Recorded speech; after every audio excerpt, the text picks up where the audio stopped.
In this fourth and final installment of the Northern Lights video series, I'll be covering the outdoor gear that I highly suggest you have along on your Northern Lights viewing adventure.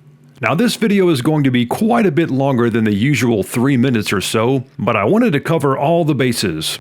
I shot this video several years ago while working as a guide on Kodiak Island, Alaska, and this is basically all the information that I'd share with my guide clients in preparation for their Northern Lights viewing trip. So without further delay, let's get to it.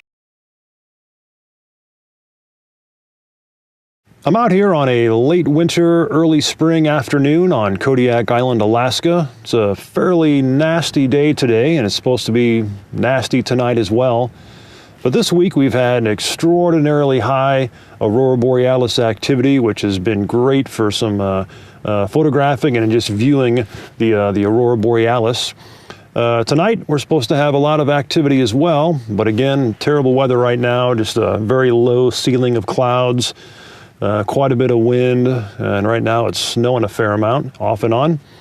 But in places like Alaska, the weather can change very quickly. You know, you can head out on an evening in hopes of seeing and photographing the Northern Lights. It could be completely horrible weather 1 minute, and literally 10-15 minutes later, all the bad weather can blow through, and the sky can open up. It can be crystal clear and absolutely perfect. So you never know what's going to happen.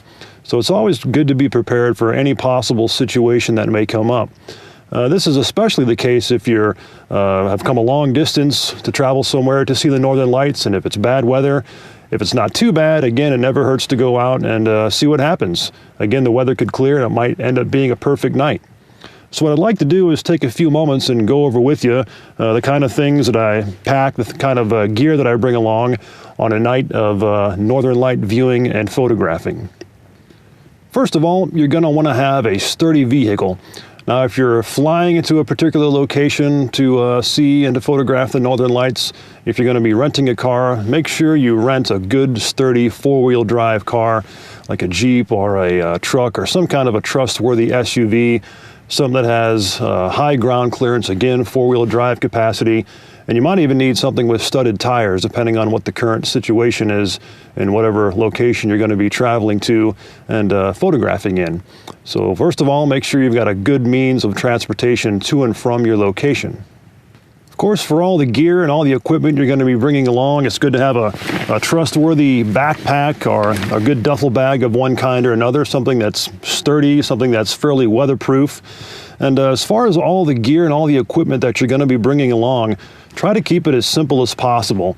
You know, only take along what you're going to be needing. Leave all the unnecessary junk back at your hotel room or back at home. There's nothing worse than getting out to a great location. Obviously, it's going to be night, it's going to be dark, and fumbling around through all kinds of stuff you don't need can be very frustrating while you're looking for, you know, something that you really do need. So keep it simple, keep it straightforward, keep all of your gear well organized, and keep it all as much as you can in one place where everything is readily accessible. Let's talk about clothing next. Obviously, in viewing and photographing the Northern Lights, you're going to be up in northern regions of the planet during winter where it's very cold. So you're going to want to have some good, warm, weatherproof clothing. You're going to want to implement the layer system. That is, first of all, have a good base layer, you know, thermal underwear.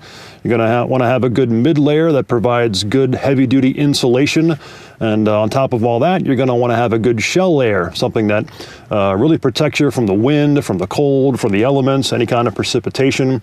And utilizing that layer system will enable you to put more layers on if you need to get warmer, or if you get too warm, to take a few layers off to cool down. So I always bring along, you know, plenty of extra layers. And again, keep those in your backpack or wherever it's readily accessible where you can put things on, take things off. Of course, having a face mask if you're going to be outside for long periods of time. Again, protecting your face, and really any areas of exposed skin need to be covered up when you're in very, very cold and especially windy climates. So having a face mask. Right now I've just got a baseball hat on, but I've always got a good heavy-duty stocking hat with me. Having good, warm, weatherproof gloves is extremely important. Your hands can get very, very cold while you're outside. in freezing conditions trying to work your camera and other pieces of equipment. So keep your hands warm. Basically, any kind of exposed skin you want to keep covered and as warm as possible while you're outside at night in the winter photographing the northern lights. Along with utilizing the layer system and having some really high quality, warm, weatherproof clothing when you're out and about photographing and viewing the northern lights, you'll also want to make use of some of these chemical hand and toe warmers. Along with, of course, keeping your body parts warm, another function that these serve is keeping your batteries warm. When you're photographing the northern lights way up north, above the Arctic Circle, you're going to be out in sub-zero temperatures. And that kind of environment just devours batteries. So always bring along plenty of extra camera batteries, fully charged, and extra batteries for any of your electronic devices. And keep all those extra batteries in a bag or wrapped up in a sock or a handkerchief with 2 or 3 of these hand warmers. And then wrap that all up and put it down in a pocket underneath your one of your layers of your clothing or in your pack or someplace where it's going to be as warm as possible and out of the elements. Let's have a look at some of the battery-powered electronic devices that you might want to have included in your gear while you're out and about photographing the northern lights. First of all, a cell phone. Nowadays, people are almost surgically attached to their cell phones. Of course, they're great to have for doing things like monitoring the weather and the activity of the northern lights on some of those websites that I talked about earlier. Of course, if you get in trouble, you need to call somebody for help. They're good for that. But don't forget, again, batteries die very quickly out in the cold. And in a lot of places where you're going to be photographing and viewing the northern lights, you're not going to have cell phone service anyway. So one, always be safe. Let people know where you're going to be before you head out there. And, bring along your battery charger. But don't rely on your phone for anything, especially in a place where the battery is going to be dying constantly. Not to mention, cell phones can be such a huge distraction, and they can really keep you from just enjoying the moment, enjoying the people that you're with, and just can just distract so much from what you're trying to do. Something else you might want to have with you is a handheld GPS device. Again, most cell phones nowadays have GPS capabilities, but again, chances are you're not going to have cell phone service where you're going to be viewing and photographing the northern lights. So a little handheld GPS can be great, especially if you're exploring and traveling through an area that you've never been before. It can be a real lifesaver, quite literally for that matter. Another piece of equipment that you might want to have with you, especially if you're in really off the beaten path, remote parts of the north, photographing or viewing the northern lights, is a personal locator beacon device. And essentially, you only use these in a true survival or a true emergency situation. If there's no other alternative, truly a matter of life and death, you press the button on this and it sends a distress signal to the nearest rescue personnel, and they can hopefully come and get you wherever you're located and get you some help. So always good to have one of these in a worst case emergency situation. Another very important piece of equipment that you want to have with you while you're out at night photographing the northern lights is a flashlight, or as I highly recommend, a headlamp for hands-free operation. You want to get one with a good, strong, heavy-duty battery pack. Again, bring along plenty of extra batteries. And whether it be a flashlight or a headlamp, use it as little as possible. Try to let your eyes naturally adjust to your surroundings. If you're constantly using your flashlight, it's going to be hard to kind of develop that night vision, which enables you to really see the activity of the northern lights all that much more clearly. A few other odds and ends to consider for a photo shoot of the northern lights. I like to bring along flagging tape. As I mentioned earlier, I like to get out to a location while it's still light to see what's going on. And if I have to walk through the woods for a ways, or if I have a really good spot set up that I want to set up my tripod or photograph from, using flagging tape to mark those areas is a great idea. Of course, since it's going to be night, put enough of it around that you can actually see it. And don't forget when you're done to take it back down. It's always good to practice the leave no trace policy as much as possible. A good old-fashioned compass goes a long way. GPS devices are great, but again, if you're getting out to a location while it's still light and don't quite have your bearings, a compass, of course, will show you which direction is north and which direction is going to be the best, highest potential for photographing and seeing the northern lights, and just kind of finding your way around. So don't forget your compass, and make sure you know how to use it as well.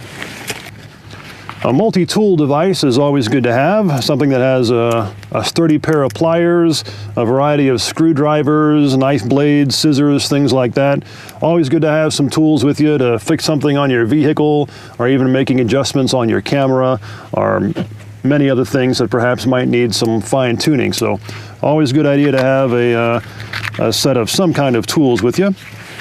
Also, and very importantly as well, is a toileting kit.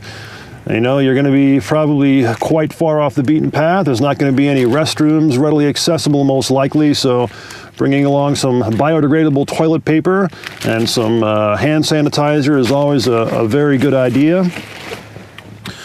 Again, you may be out for hours on end, so bring along plenty of water to keep yourself hydrated, and bring along some snacks. Maybe it's some hot drinks in a thermos. I recommend not bringing along coffee or anything with caffeine. It's actually going to make you colder.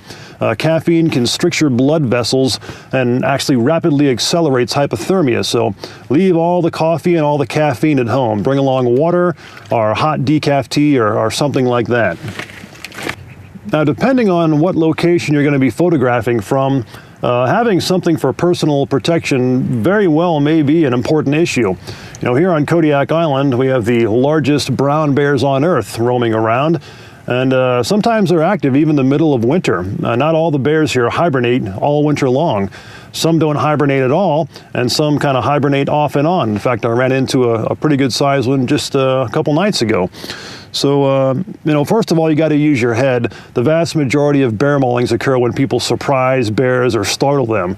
So when you're going into an area that may have bears or other potentially dangerous animals around, first of all, announce your presence. You know, honk your horn, flash your lights when you get out of the car, use your flashlight, kind of make a lot of light and a lot of commotion, a lot of noise to let any bears or any other sort of predatory animals know you're around.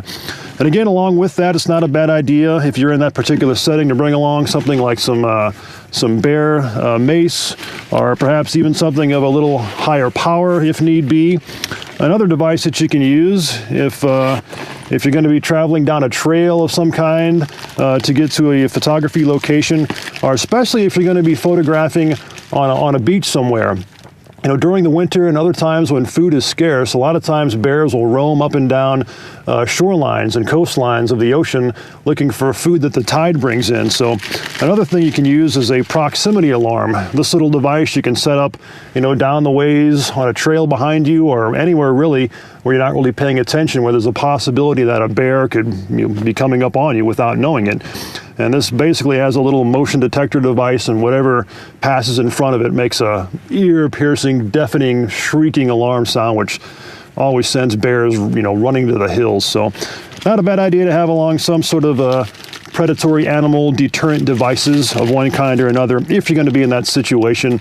And along with that, you know, to make sure you actually know how to use those things, that they're legal in an area that you're going to be, and that you know what you're doing. Of course, you want to always maintain your health and safety and that of people you're with at all times. A few final considerations.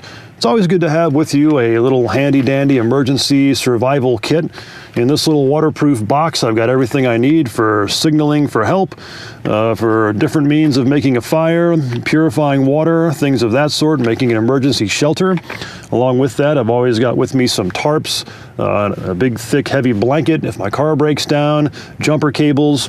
You want to cover all the bases as far as emergency gear and survival gear. You never know when you're going to get in a bad situation, and you want to be prepared for anything that may happen.